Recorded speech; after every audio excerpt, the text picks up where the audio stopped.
のささやきの朗読や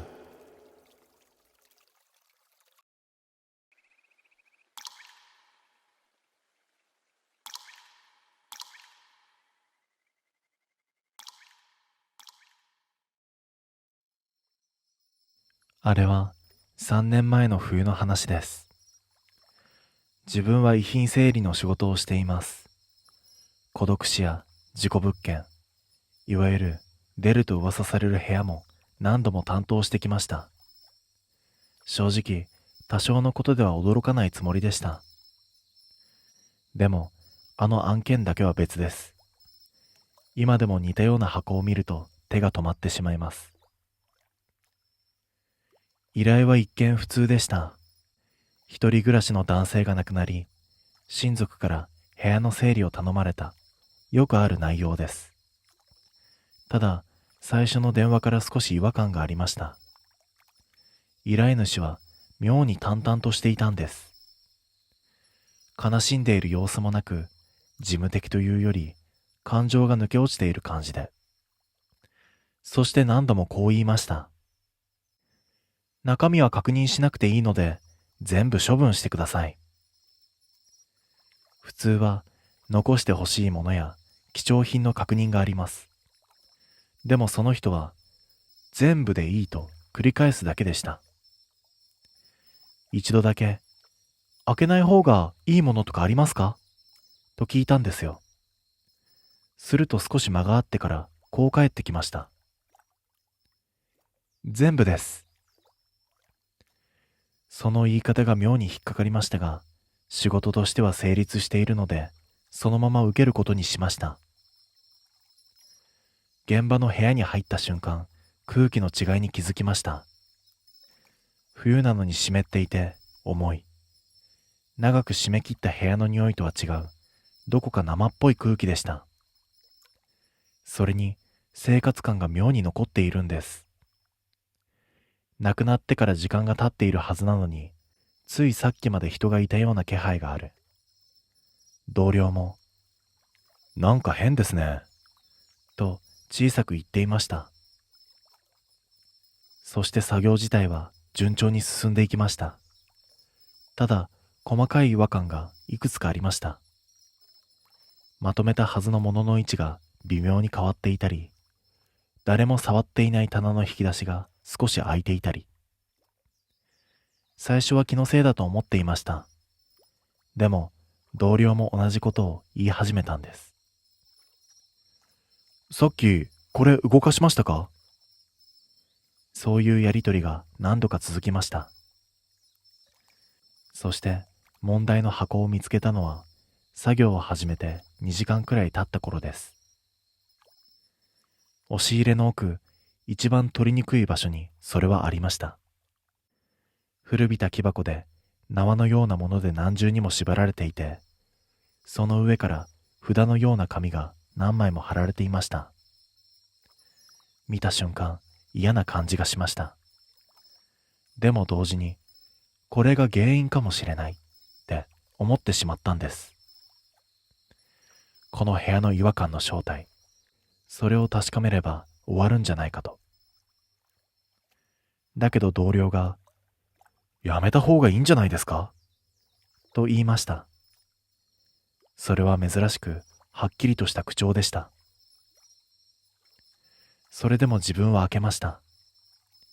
縄をほどいた瞬間、空気が変わりました。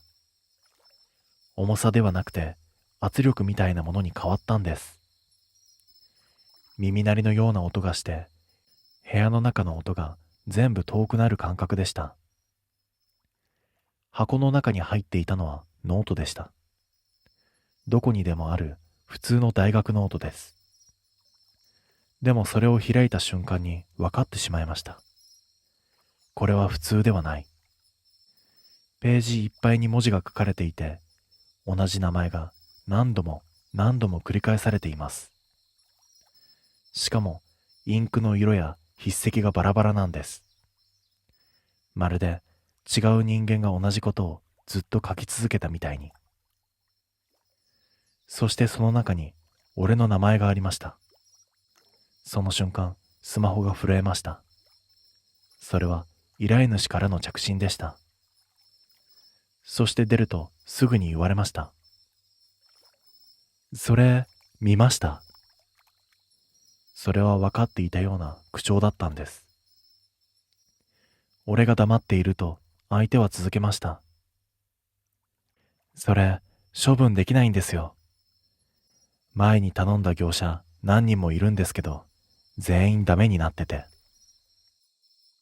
その、ダメという言い方に嫌なものを感じて、どういう意味ですかと聞き返しました。すると、少し笑うような気配がしてからこう言われたんです。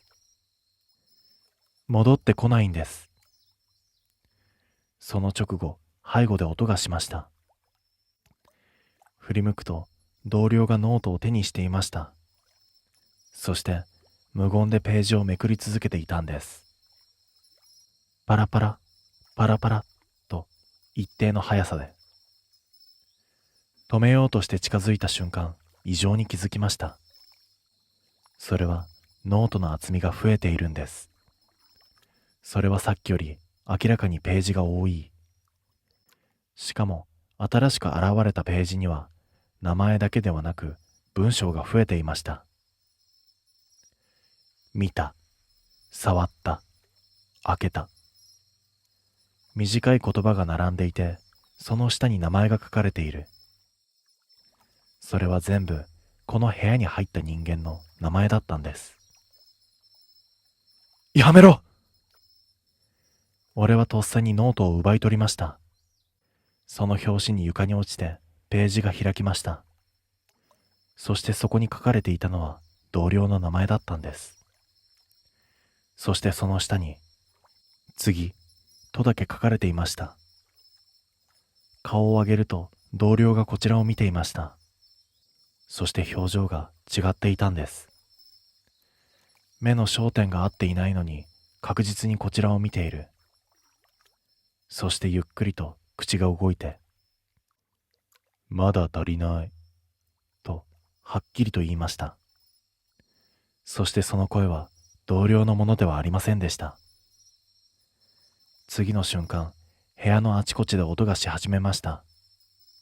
引き出しが開く音、何かを引きずる音、紙をめくる音。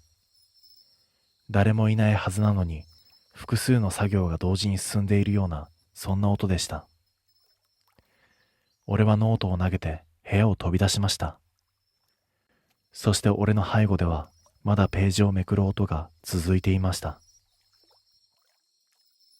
気がつくと俺は一人で車の中にいました。どのタイミングで外に出たのか、同僚がどうなったのか、ほとんど覚えていませんでした。ただ、俺の手元にはノートはありませんでした。そして後日、依頼主に連絡を取りました。すると、何事もなかったかのように、こう言ったんです。だから言ったじゃないですか。処分できないって。さらにこう続けました。でも、減ってはいるんですよ。ちゃんと。俺はその意味がわかりませんでした。あの部屋は今もそのまま残っています。誰も最後まで作業できないまま。ただ一度だけ別の業者が入ったことがあるって聞きました。だけどその数日後、会社に一本の電話がかかってきました。遺品整理をお願いしたいんですが。住所を聞いた瞬間、あの部屋だとわかりました。そして最後に相手が名乗った名前は、失踪したあの同僚のものでした。あれ以来分かったことがあります。あのノートは呪いとかそういう単純なものではない。関わった人間を回収していくためのものなんです。そして依頼主はそれを知っていて、誰かに処分させようとしている。減っているという言葉の意味も多分そういうことです。もし同じような箱を見つけても絶対に開けないでください。中にあるのは遺品ではありません。次に消える人間の順番なんです。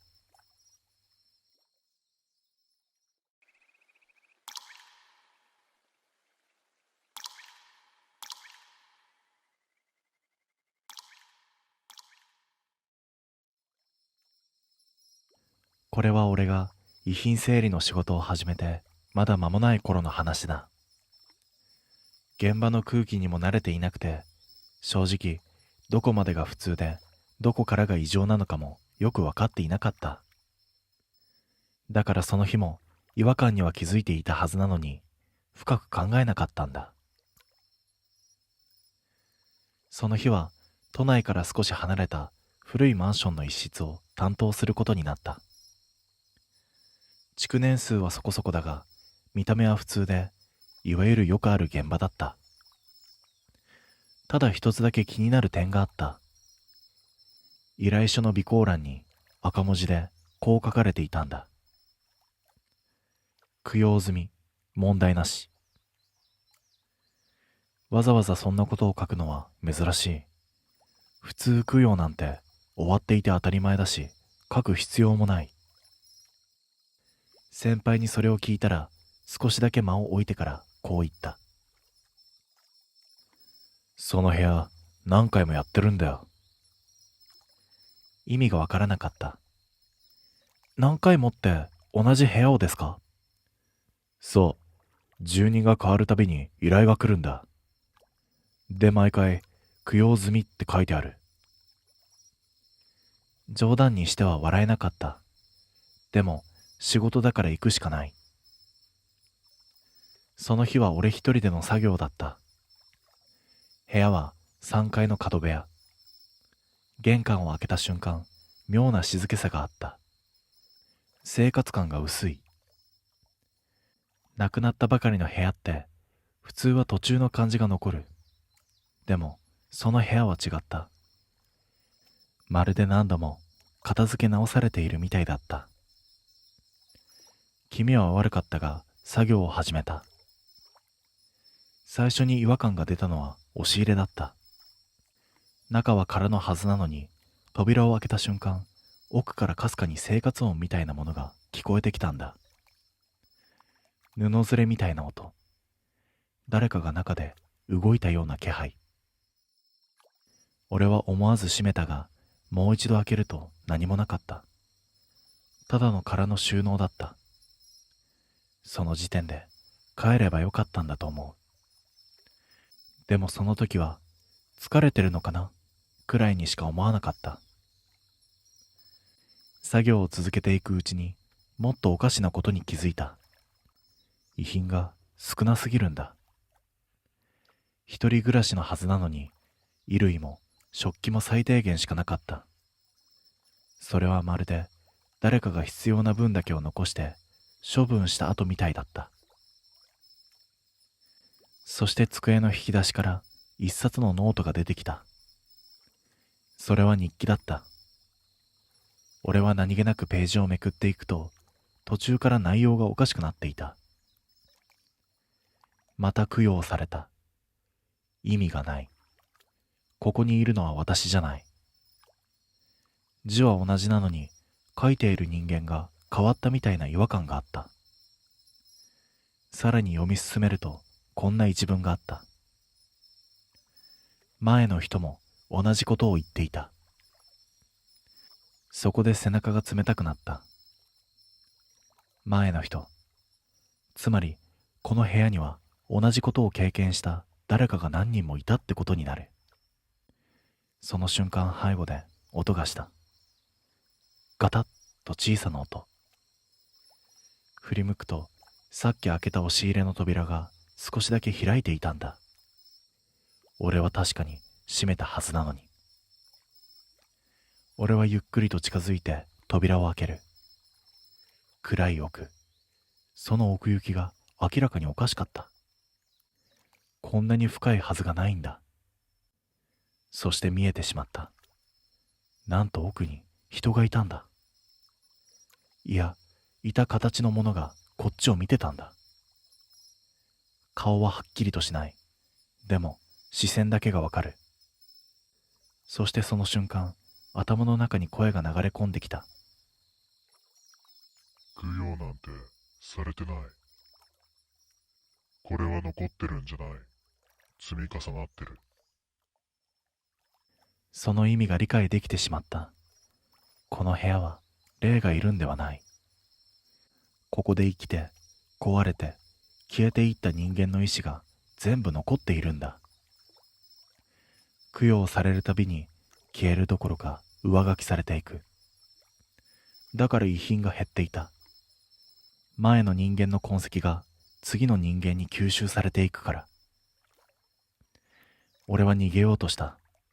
でもその時、玄関の方から声がした。終わりましたか？それは依頼主の声だった。来る時間じゃないはずなのに、ドアの向こうにいる。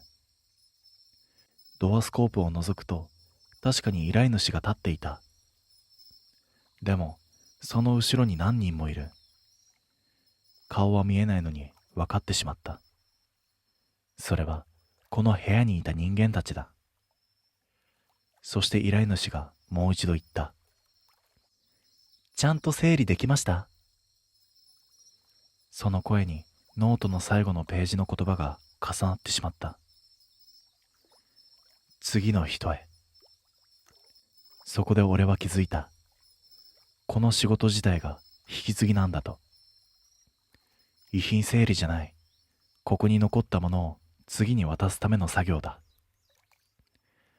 そしてドアの鍵が外からゆっくりと回された。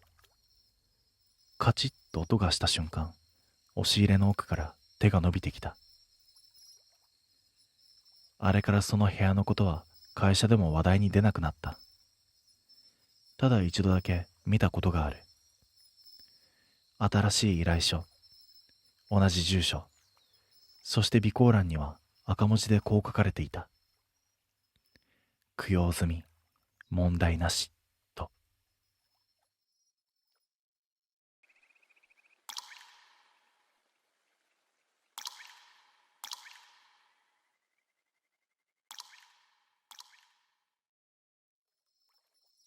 これは遺品整理の仕事をしている自分が今でもはっきりと覚えている依頼の話です。依頼主は本人でした。最初の連絡は電話で、落ち着いた男の声がゆっくりとこう言ったんです。自分の部屋を整理してほしいんです。この仕事では珍しくありません。入院や施設に入る前に身の回りを片付けておきたいという人は多いからです。ただ、その人は少しだけ言い方が違いました。近いうちにいなくなるので。穏やかな口調なのに、その一言だけが妙に耳に残りました。俺は深く聞かずに、住所と日程だけを確認して電話を終えました。そして最後にその人は少し間を置いてからこう言いました。当日は多分立ち会えませんが、全部お願いいたします。妙に丁寧で言葉を選んでいる感じがありました。そして当日、俺は指定されたアパートへと向かいました。古い2階建てで、外階段を上がるときに足音がやけに響くような、そんな建物でした。昼間なのに静かで、生活の気配が薄い場所でした。そして2階の一番奥がその部屋でした。扉の前に立ったとき、ふと違和感がありました。音がしなかったんです。テレビも人の動きも何も聞こえない。それはまるで空室の前に立っているみたいでした。インターホンを押しましたが反応はありませんでした。もう一度押しても同じでした。その時ドアノブに鍵が刺さっているのに気づきました。少し迷いましたが、依頼内容を思い出して鍵を回しました。そしてあっさりと開きました。そしてドアを開けた瞬間、少しだけ冷たい空気を感じました。エアコンの冷たさとは違う、温度のない感じの冷気でした。そして中はきれいに片付いていたんです。生活感はあるのに散らかってはいない。むしろ途中で時間が止まったような、そんな印象でした。テーブルの上に一枚の紙が置かれています。近づいてみると手書きのメモでした。来ていただいてありがとうございます。そしてその下に処分してほしいものが事細かく書かれていました。家具や衣類、本や小物までかなり丁寧に分類されていました。そして最後にこう書かれていたんです。全部お願いします。部屋の中を一通り確認しましたが、依頼主はいませんでした。風呂場もトイレも押し入れも空でした。立ち会いはないと聞いていたので、俺はそのまま作業を始めました。段ボールを組み立てて本や衣類を仕分けていきます。最初は普通の現場でした。ですが、しばらくしてから違和感に気づいたんです。物がやけに整いすぎているんですよ。生活していたはずなのに使われた痕跡が薄い。シンクの横に並んだコップはどれも乾ききっていて水滴が一つもない。本棚の本もきれいに整いすぎている。途中で読んだ形跡がなかった。それはまるで生活していた人がいなくなったというより、最初から使われていなかった部屋のようでした。その違和感に気づいた時です。すぐ後ろで小さな声がしました。ありがとうございます。驚いて振り返りましたが、誰もいません。玄関は閉まったままでした。俺は気のせいだと思いました。こういう現場では神経が過敏になることもあります。そして俺はそのまま作業に戻りました。そして棚の上の箱を手に取ったとき、また声がしました。それもお願いします。今度ははっきりと聞こえました。しかもすぐ近くで。手が止まります。そしてその声には聞き覚えがありました。電話で話したあの依頼主の声でした。俺はゆっくりと部屋の中を見回しました。やはり誰もいません。ですがそれ以降、作業を合わせるように声が聞こえてくるようになりました。助かります。そこもお願いします。一定の距離を保つように常にすぐ後ろから聞こえてくるんです。振り返っても誰もいない。それでも気配だけは確かにあるんです。だんだんと部屋の空気が重く感じるようになってきました。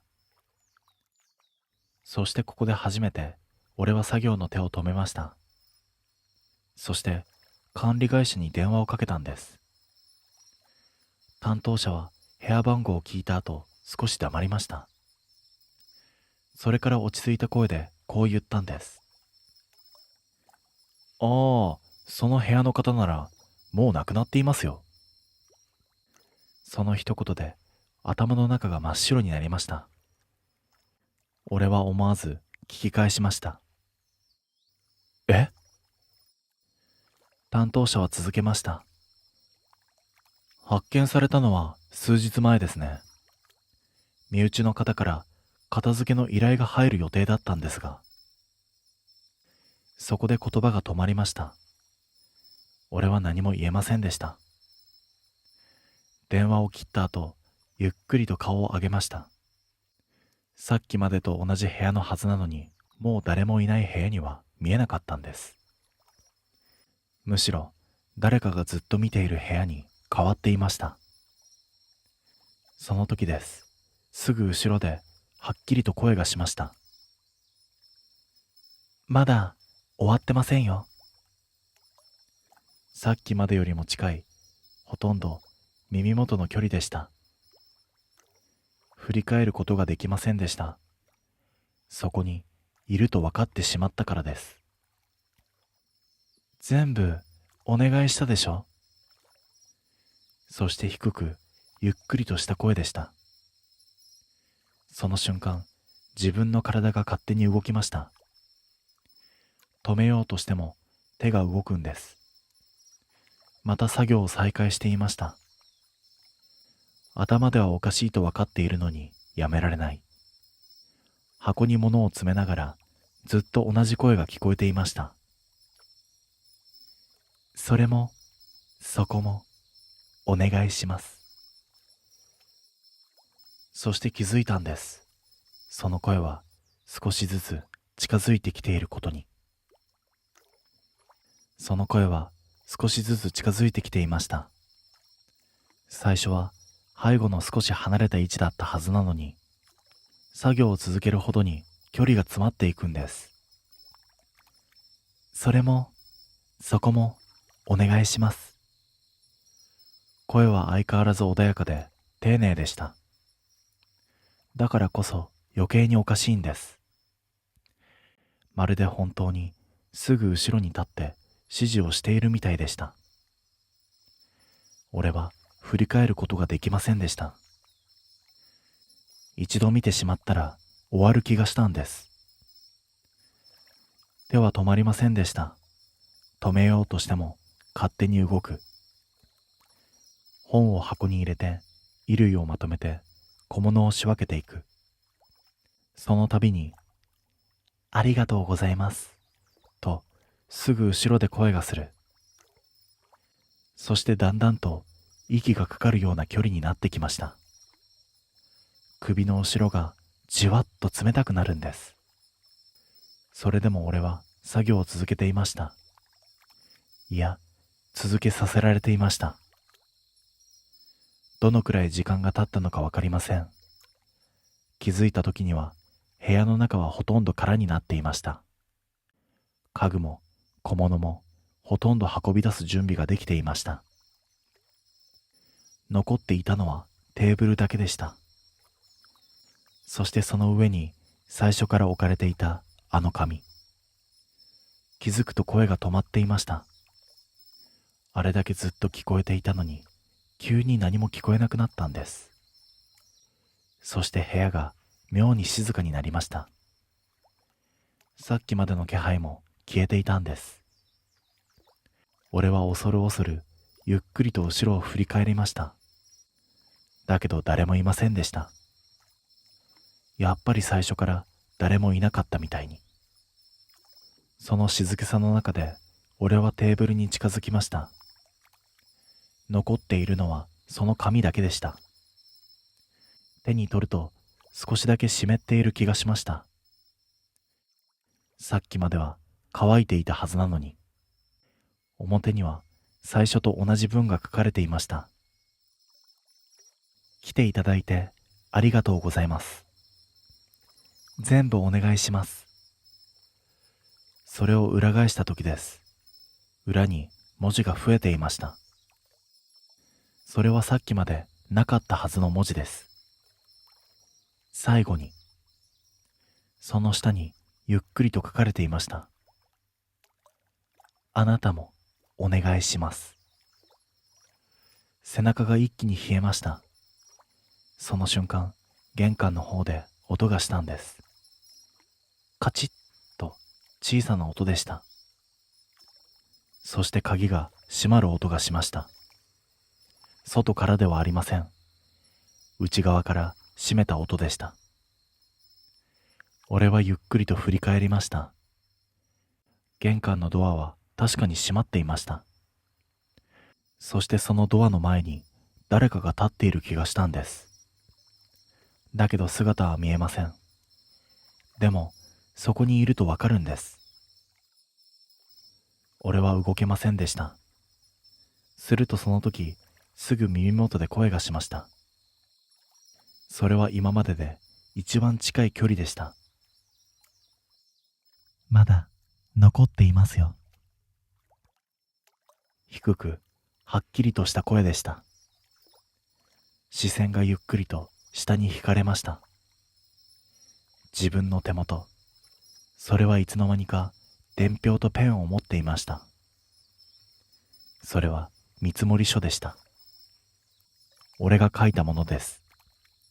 ですが、そこに書かれている内容が一つ増えていました。覚えのない項目、回収対象。そしてその下に丁寧な字でこう書かれていました。作業員1名。そしてその瞬間、俺の足元で音がしたんです。それは何かが落ちた音でした。視線を落とすと、俺の影が一つ多かったんです。ゆっくりとその影が動きました。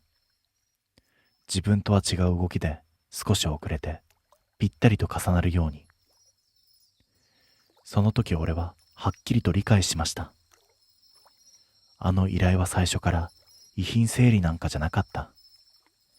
最後に片付けるものがもう一つ残っていただけなんです。それ以来俺はあの部屋には近づいていません。ただ一つ今でも残っているものがあります。あの時の見積書です。処分できずに手元に残っています。そこには今でもあの一行が消えずに残っています。回収対象、作業員1名。そしてその下に最近になってもう一行増えていることに気づきました。回収予定、未定。